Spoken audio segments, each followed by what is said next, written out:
2 പേരക്കുട്ടികളെയും വയറ്റിലിട്ട് 9 മാസം ഗർഭം ധരിച്ച ഫാത്തിമ ബീവി ഒരിക്കൽ വീട്ടിലേക്ക് കയറി വന്ന അലി എന്ന ഭർത്താവിനോട് പറഞ്ഞു, അലി, എന്തോ മധുരം തിന്നാൻ പൂതിയാകുന്നുണ്ട്.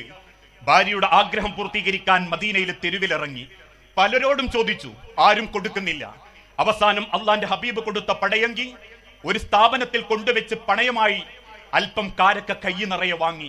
മധുരമുള്ള ഈത്തപ്പഴവുമായി ഫാത്തിമാനെ മനസ്സിലോർത്ത് വീട്ടിലേക്ക് ഓടിക്കതച്ചു പോകുന്ന അലിയെ മദീന പള്ളിയുടെ മുൻഭാഗത്ത് പട്ടിണി കിടക്കുന്ന സ്വഹാബത്ത് കണ്ടിട്ട് പറഞ്ഞു, അലി, 3 ദിവസമായി അലി പട്ടിണിയാ, ഞങ്ങള് ഒരു കാരക്ക ഞങ്ങൾക്ക് തന്നിട്ട് പോ. സഹാബത്തിന്റെ നേരെ കൈ നീട്ടിയതേ അലി ഇബ്നു അബീ ത്വാലിബ് റളിയല്ലാഹു അൻഹുവിന് ഓർമ്മയുള്ളൂ. എല്ലാ കാരക്കയും സഹാബത്ത് എടുത്ത് തിന്നു. അത്ര പട്ടിണിയാ അവര്.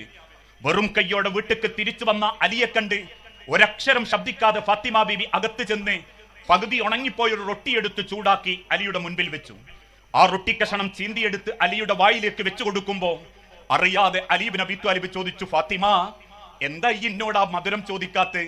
ഫാത്തിമ ബീവി പുഞ്ചിരിയോടെ പറഞ്ഞു, അലി, ഒന്നെങ്കിൽ നിങ്ങൾക്ക് അങ്ങനത്തെ ഒരു ഭക്ഷണം കിട്ടിയിട്ടില്ല.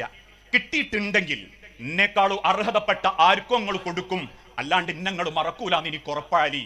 ഉണ്ടായ കഥകൾ മുഴുവനും ഫാത്തിമാന്റെ മുഖത്ത് നോക്കി പറയുമ്പോ ആ റൊട്ടിക്കഷണം അലിയുടെ വായിൽ വെച്ച് ആ കവിളത്തൊരുമ്മ കൊടുത്തിട്ട് വാരി പിടിച്ച് ഫാത്തിമ ബീവി പറഞ്ഞു, അലി, മധുരമുള്ള കാരക്കയേക്കാൾ എന്തു മധുര അലി, അങ്ങയുടെ സ്വഭാവവും അങ്ങയുടെ ജീവിതവും അത് മതി അലി എനിക്ക്.